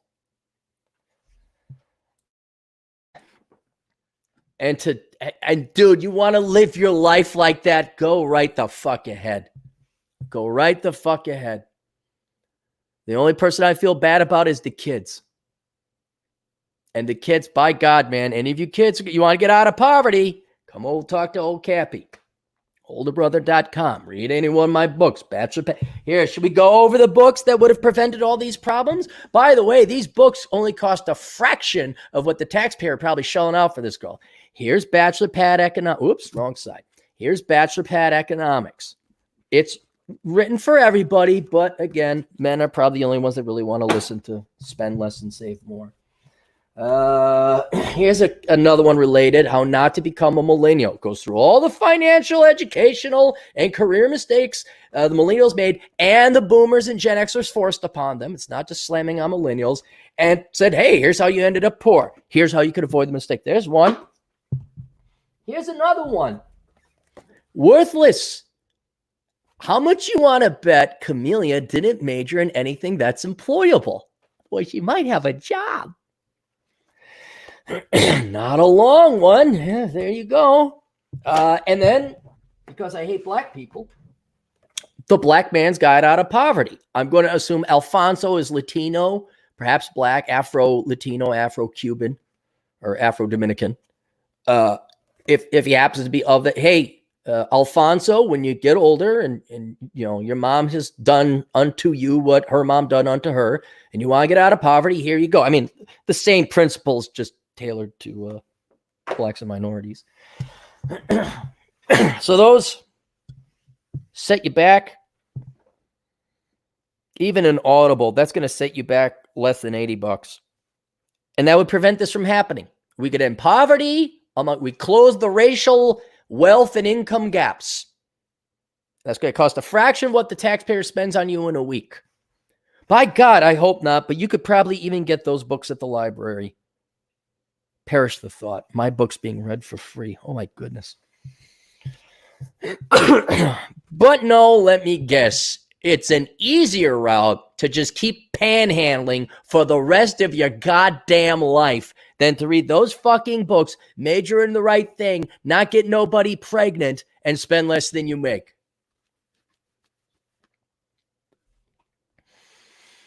All right, let's get back to the super chats. I hope that made you guys feel better. And anytime, look, I know a lot of you don't have the jobs, feel bad, terribly sorry. A lot of you going through financial times, or your revenues have dropped, even if you're 1099er. But guys, and I know you get pissed off at these parasites lessening your standards of living. I get it. But at any point in time, guys, you think it's bad, you think you got it bad, or you're infuriated about the injustice, legitimately so, you're not walking around with a kid that you're too stupid to realize how much you're abusing him or her, as you just rely futilely and helplessly that a huge bureaucratic agency or multiple agencies go and get enough of other people's money so that you could afford a shitty apartment in New York. I mean, could you imagine the future of this woman? Look at the future of her father and her mother. All right. Do you want their lives? They wasted their lives. The one thing they got, they wasted their lives. Oh, wait, they'll find Jesus and Jesus will forgive. I'm a cafeteria Christian girl. My attitude will make you puke, girl. I'm entitled, I'm enriched. Yeah, I'm a fucking bleepy bitch. And you guys date a modern, I guess I can't even say modern, it was like 15 years ago. I had a spate. I don't know what it was, but I went through a spate of Christian girls. I was like, oh, yeah, no. Nope. No. I will take a nice secular girl who majors in engineering, has no student debt, rich parents, big tits, and other things that aren't on the menu today or ever. Ronan Boyle, 2 British pounds. What's your profit? Oh, we already did that one. Sorry, Ronan. All right, here we go. I got to scroll back up. That was quite a rant. That'll be one of the hymns. Cafeteria Christian Girl of the Great and Merciful Coronachan. So we're going to get the book written up. We're going to get a hymnal.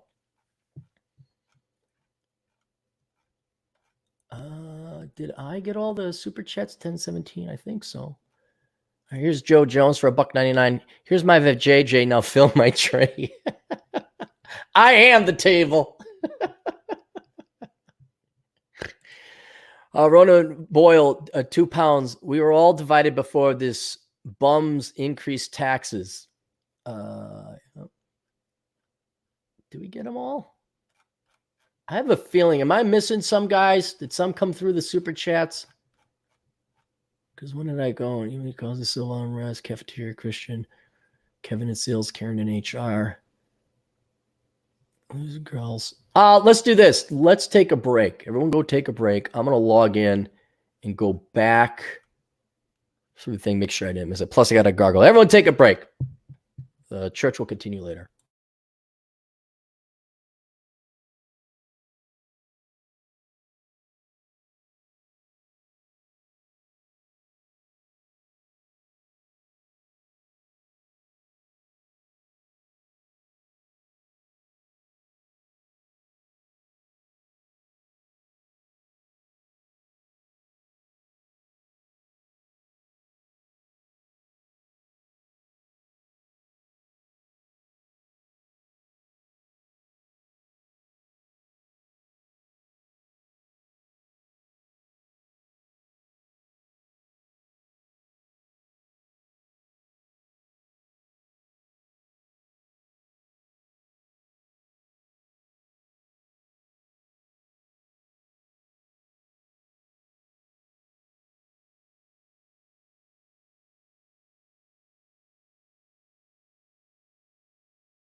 Okay, guys, I'm back. I found it. Everybody, hang on. You know what I'm going to do before I do this, before I go through it? I wrote a piece on the podcast, the blog today about how all these unnecessary clicks and constantly fucking with user interfaces, among other things, is going to slow down and cripple economic growth. I'm being deadly serious about it, so I posted it in there. And that's just what I had to go through. All that time was simply to go back and try and find where I got the list. And I found it. By God, I found it. So let's go back and make sure I didn't miss anything. I got to hit the can real quick.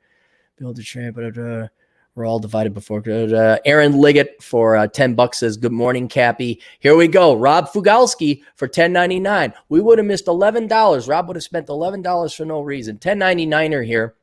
Some good news. Just found out my ex-wife, Child Protective Service social worker, got married to her 5th husband and didn't take his last name. This one will definitely work out, correct? Bravo. Bravo. 5th marriage. You don't marry liberals, boys. You definitely do not marry women who are wedded to the state, where like their career is the state, where that's all they do, where they're raising other women's children. There's just no reason. Just no reason. Christopher Anon for $2 says market equals infinity, where we print Zimbabwe bucks. And that's it. Okay, that's it. Those are the only ones we missed. Thank God I found that. I'm going to hit a can. I'm going to grab some gargle, and we'll be back.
All right, we're back. I hope you all said a prayer to the Great and Merciful Coronachan. Let's get through all that. We got that. Scrolling down. Make sure nobody's money went to waste. Oh, wait, what? Oh, Aaron Lee. Oh, for 10. We already got that one. Thank you, Aaron. All right, we're already caught up. Let's do some sponsors really quick. We'll get out of here. Alpha Male Reviews. This is a new one. I'll put the link to his channel. What he does is he specializes in taking excerpts from books or articles people have written. And he does that kind of like where the hand is drawing stuff and it makes diagrams. And I know maybe it's cheesy, but it kind of works. I kind of like him. And his specialty is taking that and making those videos for you guys. And he's affordable. And then what ends up happening is because it's professionally done and it looks good and it's conveying a very important part of a book or an excerpt of an article you wrote, not only does the listener get a benefit, but then he also links to your book or your product at the bottom of his video. And he does advertising essentially for you. So the article, I'm sorry, not the article, the link I put there below, it's Alpha Male Reviews. And if you want to hire him, I'm also going to put his email in the chat below. There you guys go. and tell him that the captain sent you. And so he's going to be doing one on Enjoy the Decline later. And it was pretty good. He did one from Turd Flinging Monkey's book, 13 Rules to Not Become a Cuck. So you can check that out. How Not to Become a Millennial. I talked to you guys about that. If you have not gotten that book, please get it. If you know someone, if you know a millennial who is a student loan bailout proponent, or they're working in the brew pub industry and they're unemployed, get them the book. It is a helpful book. It's the come to Jesus meeting. It's the father they never had in book form, bludgeoning them over the head saying, look, dumbass, you're going to die in 50 years. Make it count. So if you wanted to help a millennial, a Gen Zer, or you just hate the boomers, frankly, and you hate the millennials, and you want to just feel you want a 400-page rant and screed against Marxist, dipshit, parasitic millennials and the baby boomer fucks who did shit fuck all, get that book. 7 chapters ripping. The baby boomers had right next to the bag of dick store. There's the bag of new asshole store. And there's a line out of it, not only because of coronavirus, they have to stay 6 feet away. But I ripped an asshole of these boomers so much in the original chapters of that book. They all got to get new assholes. They're all in line to get new because they don't have assholes. I just obliterated their assholes. I mean, shit, but here. Go through the type of boomers. Teacher and professor boomers, political boomers, feminist boomers, psychology boomers, boss boomers, parents boomers. There ain't no boomers left. So check out that book, How Not to Become a Millennial. Yes, it'll be available in audio. Vince is going to update me once it is. Masculine Geek, when you're bored with this podcast, go over to Masculine Geek on YouTube or masculinegeek.com and be even more bored by another podcast. The guys that I was just listening to one, I listened to this podcast too, not only because they're my friends, but they put out a good show. And so I was tuning in. Plus, they always rip on me. Inevitably, there's always the Clary segment of the masculine. Clary, 4-hour naps of masturbation and rum. He's so impatient, TJ. He's so impatient. Or Rob's impersonation of robsays.net, another site you could go to for another podcast. He's part of this podcast, but he has his own. I shoot my crossbow and then I take all the gold, which is pretty much all I do. So we got that. You can check them out, masculinegeek.com. The blackbrigade.org, another podcast by a friend of mine, DT.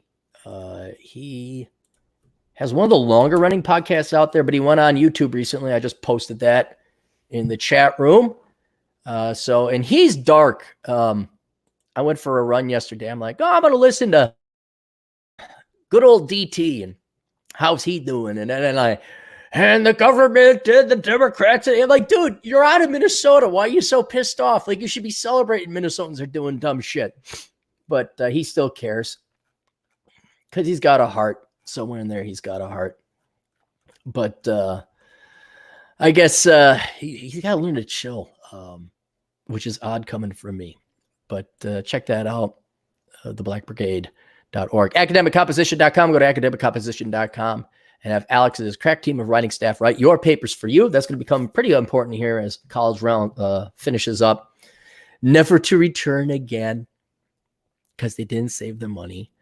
And non-communist science fiction. Do you like science fiction? Yeah. Do you hate communism? Oh, you do? Well, have I got the site for you? Non-communistsciencefiction.com, where the author, Michael Kingswood, writes science fiction that doesn't sermonize you or lecture you up the ass about communism and what a dirtbag you are for having money and working hard.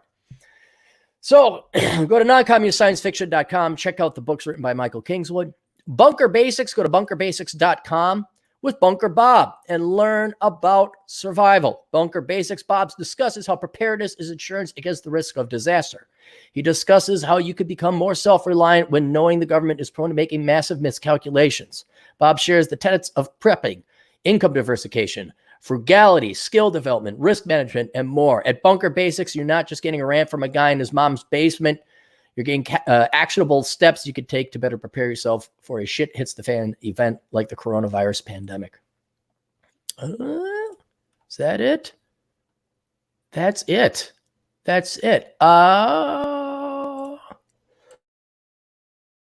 What am I thankful for? Thankful for two things today. One, Bull Rush. He's on Twitter. He got a Coronachan mug, even though Redbubble, which prompted me to write the article, by the way, the latest article on Cappy Cap. He did get a Coronachan mug. There's like 10 maybe that got out there, and a pillow and a shirt. So it's a collector's item now, Bull Rush. Save that stuff. Put it in a box. I don't know. But until I get either another merch account, which I probably won't, or they get back to me. I sent not a terse, but a rather well scripted email to their customer support at Redbubble. Like, so did Karen and censorship get upset because this gal's got big boobs or what? It's like, it doesn't do this. It doesn't do that. You got actual porn on your fucking site. I marked it as mature. What is wrong with this? And that was the other thing. I said, I need to know so I know whether or not to tell people on my social media account whether they can expect to do business with you or if Karen in the censor department is just going to be a royal fucking pain in the ass. Still waiting to hear back from them. And if they get back to me, say, oh, yes, we're sorry.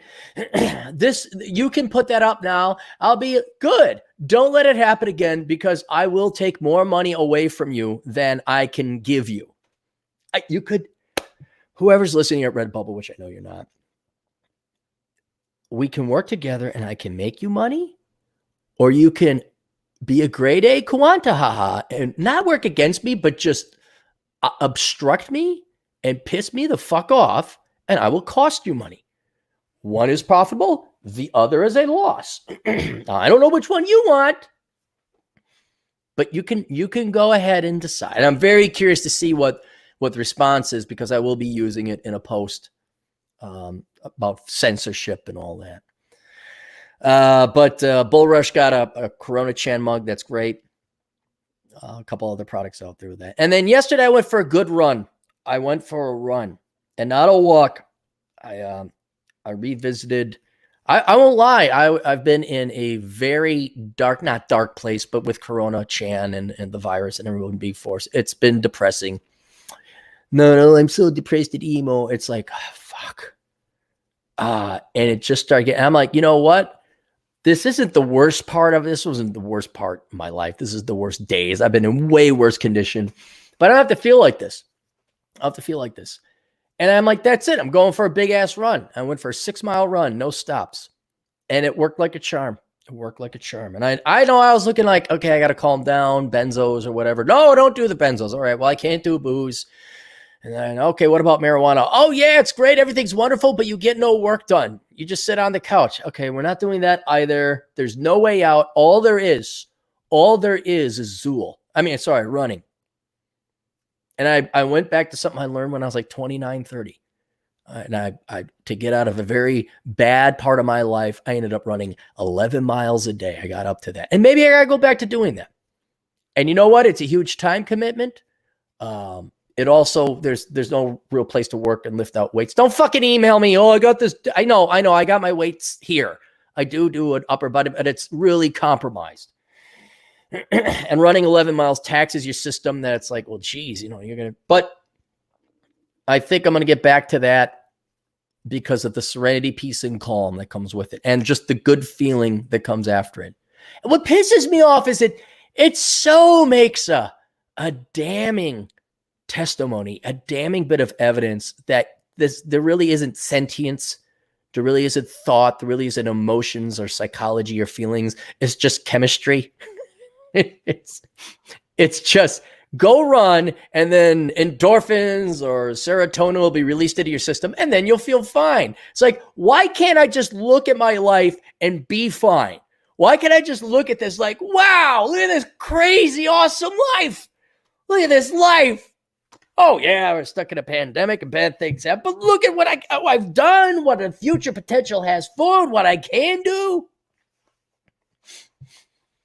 And then things like novelty wear on you. Like, oh, gosh, just to have it where to have chocolate ice cream to be like the first time you ever tasted chocolate ice cream every time into the future, that would but you will always adapt and get used to it and grow accustomed to what you have, no matter how awesome it is. I got a buddy, real good friend, nice guy too. He always gets dude, I keep telling people about Asshole Consulting. It's great. I can't believe it. I'm like, yeah, I know. I've been doing it for 6.5 years, and he's right. It's this great dumbass idea that I had that makes money. It's a classic American story of entrepreneurship. Hey, look at that. That's a unique thing. You don't see that every day. It is. It's great. There's nothing bad to say about it. But it's like, yeah, I know. No matter how great it is, I do it. Every day I deal with it. It's part of my life now. It's become background that you can't appreciate it anymore. Take your favorite roller coaster ride. You'll get sick of it. Drink your favorite booze. You'll get sick of it. Have your favorite ice cream. You get sick of it. It's such a handicap. Oh, if there'd be a handicap to get rid of, it would be to get rid of losing novelty, like having perpetual novelty. And then, but a run, diet, regrettable as it is, you can't just take your frontal cortex, your conscience, your sentience, and look at things and logically deduce happiness and contentment and satisfaction. There's a trick. You got to work out. You got to physically do X. You got to physically do Y. You have to consume this. You have to consume that. You have to avoid this. You have to avoid Y. But if you don't want to do any of the work, well, here's some, what do they call them? Inhibitory uptakes or SSRIs or whatever. Oh, there's no drawbacks with those. You just pigeonholed into labor. So that's what the thing is. It's going to take an hour. If I get up to 11 miles a day again, that's going to be an hour and a half, 2 hours a day of running. That's a commitment. And you know what? I need it. I absolutely need it. All this other stuff going on. I need it. The Science of Mastering Women. It's a book by Linda Gross. Check it out. She also has a podcast. If you look up Linda Gross, put that in the chat room. And it's a male-oriented podcast. I think you'll like it. She's one of the good gals. She wanted a copy of How Not to Become a Millennial, and she's a psychologist. I'm like, I don't know if you're going to like this chapter. I don't know. Everyone's like, oh, you should really talk. You're going to... I'm like, no, here it is. Your profession is bullshit. It has very bad statistics and data. You don't solve anything. Everybody's getting worse mentally speaking. Each generation is mentally worse off than the other one. You're failing. Not you personally, but your industry is failing. Even I admit economics is bullshit. Economic growth is slowing. Debt's going up. The economics profession is failing. None of the economists know jack fucking shit. I even lead with it. I don't know shit. I got some ideas and theories. Oh, here's a healthy dose of cynicism, and I always assume people are lazy, no good fucks. Wow, I'm right all the time. People must be lazy, no good fucks, but that's politically unpopular. Paul Krugman will suck our dick for $10 million a year. Tell us what we want to hear.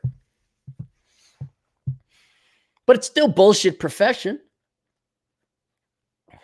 And so I'm thankful for them. Thankful I got a good run in. And that you could buy Linda Gross's book over at Amazon.com. All these books, by the way, are available at Amazon.com. And then if you want to buy a used computer for $150 to $200 with a Windows 10 operating system, and that's it. Not a screen.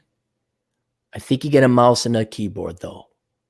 It doesn't come with Office. This guy just sells used computers out of he goes and recycles them, okay? These dipshit companies throw away perfectly good computers. A lot of times they don't blank out the data. Oh, yeah, we got data privacy protocol. The fuck if they follow it. So he goes salvages them, blanks out the hard drives, puts on a new operating system. He's got some spare RAM he'll throw into that, make it a slightly better, new and improved Daft Punk computer. And then he sells it to you on the cheap. He does not do tech support. If you're the ditzy little girl that kept him on the phone for an hour, how to hook up the computer to a screen, he's not going to do that. And the only reason he did that is because she was cute. principles and ethics and da. Oh, you're cute. Oh, I'll throw all those principles at you. Ha, hi. If he's listening, he's pissed right now. He just gets you cheap computers. That's it. So if you're not a complete tard, you know how to plug in a computer. You know how to turn it on. Maybe you got to Alt or Control F7 to fit it to the screen.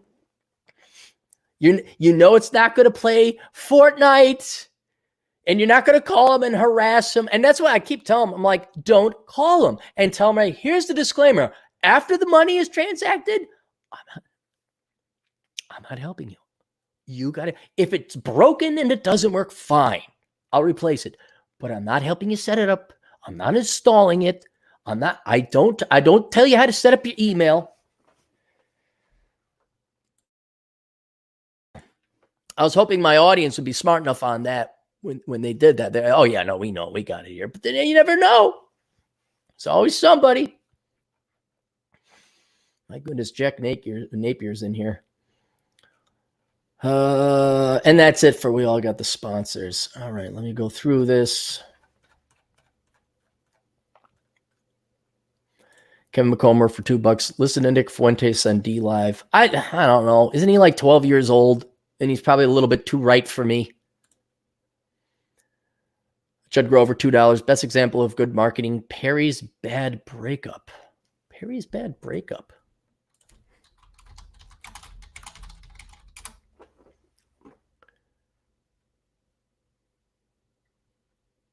Perry's Ice Cream.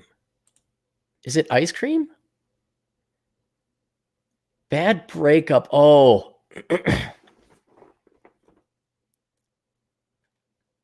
So Perry's Ice Cream. You go to perrysicecream.com. It's called Bad Breakup. Oh, that's brilliant marketing. How brilliant is that? I want to get some. Oh my gosh, breakup ice cream. Oh, now I better get to the gym and get hot so I can get another guy. I wasn't hot for my boyfriend, but I'll get hot to get another guy. But I'll only stay hot for him for about a month, and I'll get fat again.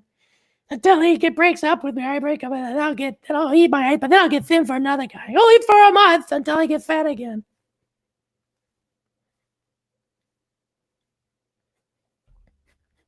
Just the same fucking cycle. How about excellence all the time? Just this rocket shooting towards excellence, always up. You can see the camera from the cockpit, some rickety old first, 1950s, 60s rocket. Come on, baby. Come on. Not knowing if it's going to blow up on you and make it like, yeah.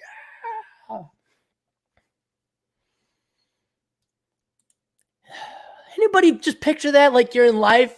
Strap yourself to a rocket. All right, let's see this where this puppy could go. Punch it. Come on. Oh, I don't want to get in the rocket. I'd have to learn how to fly. I'd have to learn a lot about aerospace engineering and aeronautics. I could be here on the ground, looking for free housing with my bastard child, hoping Jerome takes me in because I just met him today. They'll write a book about me. Ooh, going to the stratosphere and breaking the speed of sound. Oh, I want to lie here on the couch. Ooh. Is that it? Okay. More good news. You guys want some more good news? From the New York Times. Some sports may have to skip this year, Fauci says. Isn't that too bad? Isn't that so sad? Wait, the dude bros, the sports ball people, you guys might have to go without watching a bunch of monkeys and hooligans throw balls through hoops or swing bats at spheres. What are you going to do without watching those jamokes?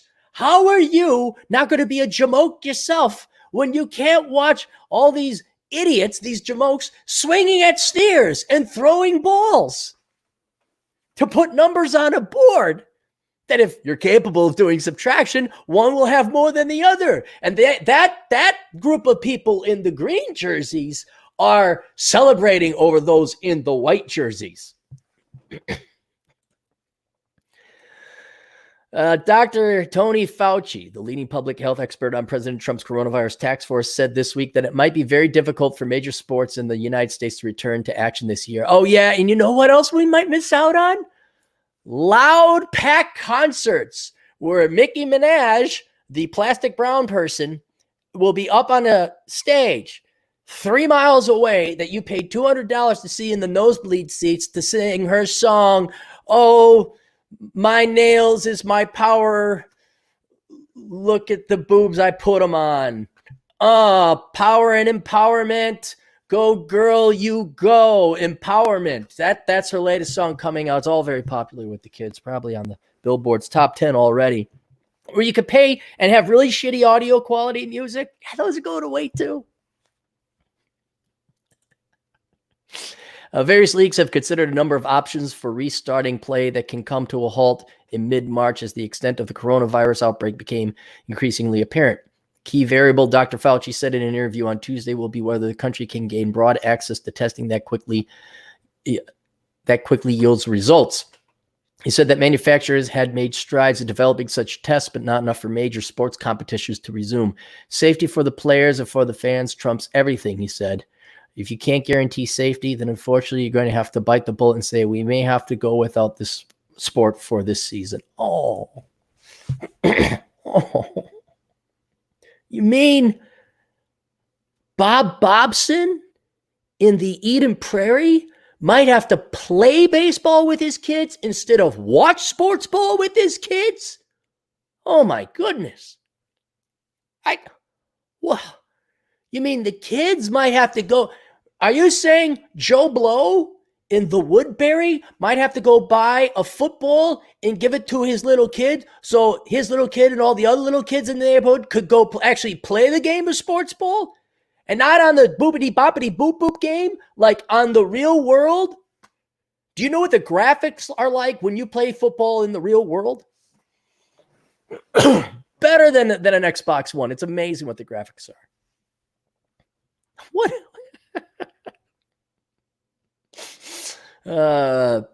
Dr. Fauci's remark came as Major League Baseball, the National Basketball Association, and other leagues are scrambling to find ways to safely bring their players together to train and to play games with or without fans in the seats. I really, you know what? I am curious though.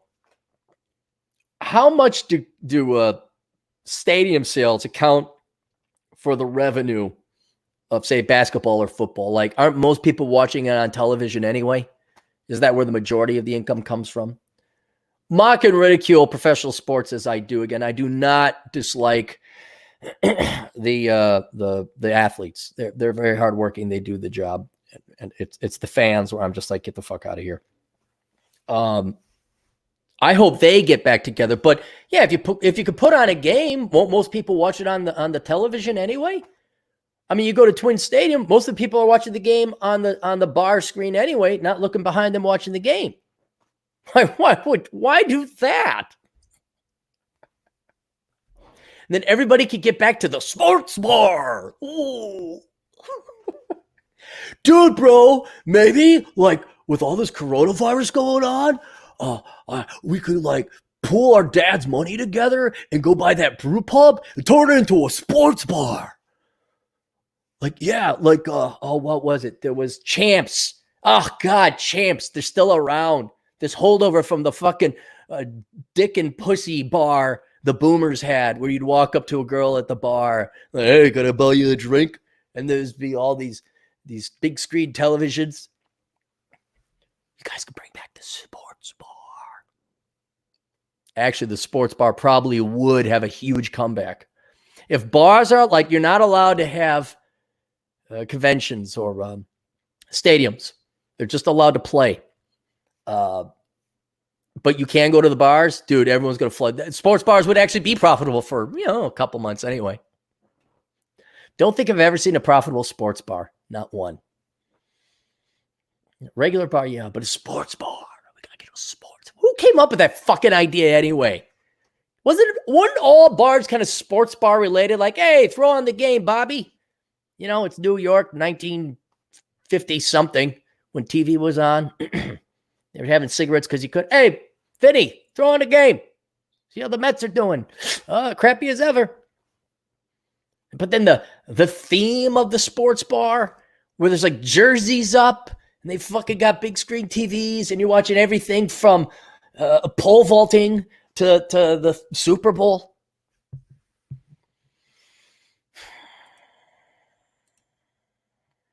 Where'd it go?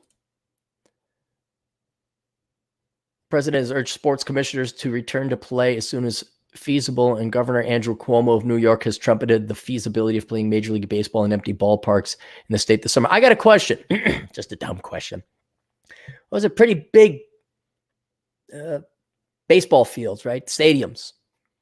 How cool would it be? The New York Yankees, big cops involved, they play a game on a regulation field like at the local public park. Huh? Like an old, hear me out. You get the cameras, right? Not a lot. You just get the cameras. You get enough. And instead of playing at Yankee Stadium, they go to Johnson Field over in Brooklyn or whatever. Minnesota Twins, they go play over in South St. Paul. Get the tire stolen. The Denver Rockies, they go find a baseball diamond in Aurora, and they just go play a game. All right? How cool would that be? Oh, you know what? It wouldn't happen because all the companies that sponsor, they got their name on the stadium, so you got to see all that. Okay, never mind. It would have. Why would we do something cool and American like that? Or at least one game, but the Major League Baseball team of each state goes and plays at a local fucking neighborhood baseball diamond. Huh? Nah. Why, that might be remembered forever and bring in more PR than any. We're playing from the Gillette Stadium where we cut men's balls off. Some governors, such as Gavin Newsom of California, have been more cautious. Dr. Fauci, the director of the National Institute of Allergy and Infectious Diseases since 1984, said that although the rate of confirmed cases of the virus has decreased in most of the country, there will probably be a surge of cases again. If we let our desire to prematurely get back to normal, we can only get ourselves right back in the same hole. What hole? He said that any resumption of play must happen gradually and with great care, and added that the authorities had to be prepared to respond if the number of cases began to grow again. Dr. Fauci, an avid runner who grew up playing basketball and baseball, is a fan of the Washington Nationals and New York Yankees. He said he will feel comfortable returning to a stadium when the level of infection is far lower than it is now. How can sports return? They interviewing him. All sports are created equal. Golf might be more suited to maintaining distance, but it would be harder in basketball or hockey. What can be done? You've got to be really creative. That's going to be more difficult, more problematic. But, there have been some suggestions that if you want to have a situation where players are going to have to come into contact like basketball, certain things you could do. I mean, maybe golf comes back. I won't lie. I don't mind watching golf at a bar or anywhere. I won't watch a whole game or round. I don't even know what it is. I just like playing the game. But now that I've played it, I can watch these guys, and they're so good. You're just jealous of every shot they take. Even if they're like, dang, that was a horrible shot. Like, dude, I couldn't do that in 1,000 fucking years. But it's always very calm, too. It's almost like listening to jazz, which is like 40% of the other reason I could sit down and maybe watch some golf. But it's kind of like, oh, yeah. Oh, shit, he made that great. Oh, jeez. He's not even happy about that. I wouldn't even got on the green. So the sports ball might go away. Saw your video on from the comment man for $10. Saw your video on Eli, the computer guy, and your comment about Eli being okay for office. Apparently someone thought that was a good idea and registered Eli, the computer guy for Congress.com. Wait, not on my video. I didn't. Did someone actually do that in response to the video I did? And I did find out, thank you for my agents in the field, you said that Eli, the computer guy, majored in criminal justice. So he does get a point against him on that. So it is only 1 point. Still, it doesn't change my ruling that, yes, I'd love to have a beer with Eli, the computer guy, and that he is perfectly qualified to run for office. Scrolling. Keep those doggies scrolling. Where the super chats go? Right. All right, no more super chats there. Article from Forbes. Technology is on the rise while IQ is on the decline. Recently, while waiting for a video meeting to begin, I noticed a young child in the background in the office of one of the participants. As children are usually more interesting than the average video conference, I was curious about what she was doing. I was amused when I saw her looking at a magazine cover photo and trying to enlarge it with her thumb and forefinger. Her look was one of perplexity as she realized the image couldn't be manipulated using the pinch to zoom motion, such as when using a smartphone. Wait. And an actual magazine. Oh, she was looking at an actual magazine cover trying to do that. Okay.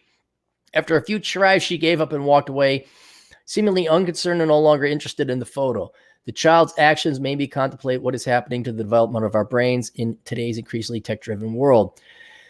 You may recall studying a concept known as the Flynn Effect, a theory that notes that more access to education and better nutrition than prior generations has led to an increase in the average IQ in the 20th century. Now, new research is indicating the Flynn Effect may be in reverse.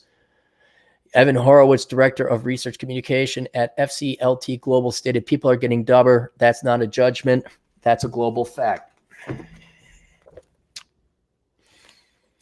Recent studies conducted in Denmark, Norway, and the United Kingdom are seeing noticeable slowing and even reversal of IQ. In effect, IQs have lowered in this incredible era of technology. 2018 Science Alert article by Peter Dockrill notes an analysis of some 730,000 IQ test results by research from the Ragnar Frisch Center for Economic Research in Norway reveals the Flynn effect hit its peak for people born during the mid-1970s. Thank you, Wyndham, very much. Thank you. Thank you. No, thank you.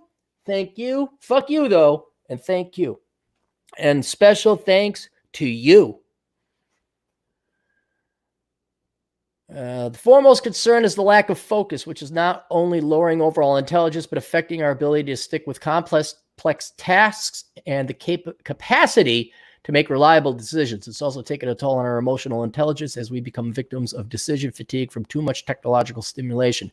There's a universally growing pressure that what is important now will not be important in 10 minutes. Few people are allotted the time required to dissect and solve challenges, let alone the time to complete tasks, because things are changing too rapidly.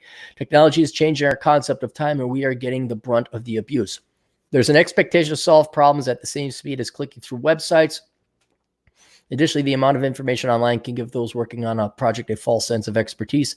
They read a few lines on a blog and often take action in the wrong direction. We are witnessing adverse effects of technology on our productivity and use of time at work, particularly in the form of multitasking. Studies on the negative impacts of multitasking, except when it's women, because that would disadvantage them. No. There's no such thing as multitasking. There's just doing a lot of things at the same time really shittily. There, that's multitasking. Frequently referred to a 20-year-old work by Joshua Rubinstein, PhD, David Meyer, PhD, Jeffrey Edgett, PhD.